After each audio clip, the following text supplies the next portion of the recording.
جمعیت علماء ہند اس تنظیم کا نام ہے جن کے اکابر نے حالات کے رخ کو موڑنا سیکھا ہے، حالات کے رخ پر بہنا نہیں سیکھا۔ حالات کے رخ پر بہنا بہت آسان ہے، اور حالات کے رخ کو موڑ دینا اس کے لیے دل گردہ چاہیے، اور پھر اسی کے ساتھ ساتھ غیروں کا مقابلہ کرنا بہت آسان ہے، اپنوں سے ٹکرانا بہت مشکل ہے۔ اگر اپنے غلط رخ پر جا رہے ہوں، غلط فکر پہ جا رہے ہوں، تو ان کو صحیح رخ پر ڈالنا، جذبات سے بھرے ہوئے اور ان کے جذبات کو کنٹرول کر کے ان کو صحیح رخ دینا، یہ سب سے ٹیڑھا کام ہے۔ کسی بڑے عالم، مجھے یاد پڑ رہا علامہ انور شاہ کشمیری رحمۃ اللہ علیہ کا جملہ، یا غالباً شاہ عطا اللہ بخاری رحمۃ اللہ علیہ کا، کسی عطا اللہ صاحب کا ہے، جس کا بھی ہو، انہوں نے لیڈر اور قائد میں فرق بیان کیا تھا۔ یہ جتنے علماء بیٹھے انشاءاللہ ان کو قیادت کا فریضہ انجام دینا ہے، حالانکہ لفظی اعتبار سے قائد و لیڈر ایک ہی چیز ہے، لیکن حضرت نے شاہ عطا اللہ بخاری، مجھے یاد پڑ رہا ہے، کسی اور کا بھی مقولہ ہو سکتا ہے، ہمیں بات سے مطلب، انہوں نے فرق بیان کیا تھا کہ لیڈر کس کو کہتے ہیں اور قائد کس کو کہتے ہیں، قیادت کیا چیز ہے اور لیڈری کیا چیز ہے۔ فرمایا لیڈر نام ہے اس فرد کا جس کا کام ہے چلو تم ادھر کو ہوا ہو جدھر کی۔ لیڈر قوم کا مزاج دیکھتا ہے، یہ قوم کیا چاہتی ہے ویسی بات کرتا ہے، اور قائد کا کام یہ ہے کہ قائد یہ دیکھتا ہے کہ قوم صحیح رخ پہ جا رہی ہے کہ غلط رخ پہ جا رہی ہے۔ اگر قوم غلط رخ پہ جا رہی ہو تو اس قوم کو صحیح رخ پہ ڈالنے کا فریضہ انجام دیتا ہے۔ یہی وجہ آگے لکھا ہے لیڈر ہمیشہ تالیاں اور تعریفیں سنتا ہے، قائد ہمیشہ گالیاں سنتا ہے۔ ظاہر بات ہے لیڈر کی تعریف ہوگی، آپ نے جو چاہا وہی ہم نے کہہ دیا، آپ نے تالی بجا دی، واہ واہ واہ واہ، بڑا اچھا آدمی ہے، کیونکہ آپ کے من کی بات کہہ دی اس نے۔ اور اگر اس نے کہتے نہیں آپ غلط سوچ رہے ہیں، آپ غلط رخ پہ جا رہے ہیں، آپ غلط راستہ اختیار کر رہے ہیں، تو ظاہر بات ہے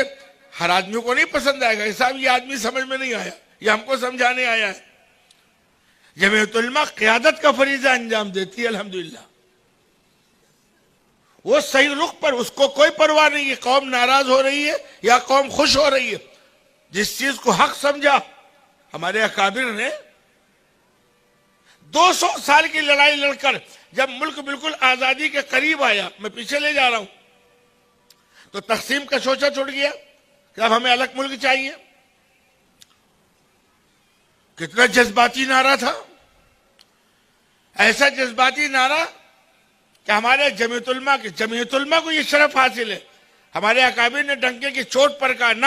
یہ تمہارے لیے اپنے پیر پر کلہاڑی مارنے کے مترادف ہے۔ مخالفت کی سب جانتے ہیں، اب اس کو چھیڑنے کی ضرورت نہیں ہے۔ جمعیت علماء کے اکابر نے تقسیم کی زبردست مخالفت کی تھی، بہت سی حکمتیں تھیں،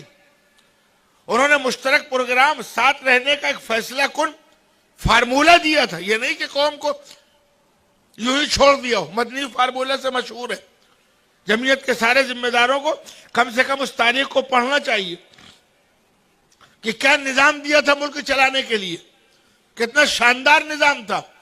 لیکن وہ اپنی جگہ، مجھے اس پر گفتگو نہیں کرنی، میں کہہ رہا ہوں مجموعی اعتبار سے جمعیت علماء کے ذمہ داروں نے، حضرت شیخ الاسلام حضرت مدنی نے، مفتی کفایت اللہ صاحب رحمۃ اللہ علیہ، مفتی اعظم ہند مولانا احمد سعید مجاہد ملت، مولانا عبد الرحمان، مولانا ابوالکلام آزاد، ان لوگ پوری ٹیم ہے، سینکڑوں ہزاروں کو، انہوں نے تقسیم کی مخالفت کی تھی۔ ظاہر بات جب جوش میں انسان ہو اور جوش میں یہ نعرے لگ رہے ہو کہ صاحب پاکستان کا نعرہ کیا لا الہ الا اللہ، اور اس موقع پر آپ کے اکابر، آپ کے بڑے، آپ کے بزرگ یہ کہہ رہے ہوں کہ تمہارے اپنے پیر میں کلہاڑی مارنے کے مترادف ہے، کتنا بڑا کہ آپ کو نہیں معلوم؟ اپنوں نے، جو میں نے بات کہی تھی، غیروں کی بات نہیں کر رہا، شیخ الاسلام مولانا سید حسین احمد مدنی رحمۃ اللہ علیہ کی پگڑی اتار کر پیروں سے روندا۔ وہ سوچ سکتے وہ شیخ العرب والعجم، میں نے کل بتلایا تھا، جن کا مقام یہ ہے کہ 14 اور 17 سال مدینہ منورہ میں رہ کر حدیث کی کتابیں پڑھ روضہ رسول کے بغل میں بیٹھ کر پگڑی پکڑ کے پیروں سے رودا ہے، ننگے ناچے، ننگے، داڑھی پہ شراب تک رنگی، قاتلانہ حملے کیے۔ ایک بہت بڑے عالم شیخ الحدیث اللہ کو پیارے ہو چکے ہیں، میری ڈائریکٹ ان سے گفتگو ہوئی، کیا حالات تھے؟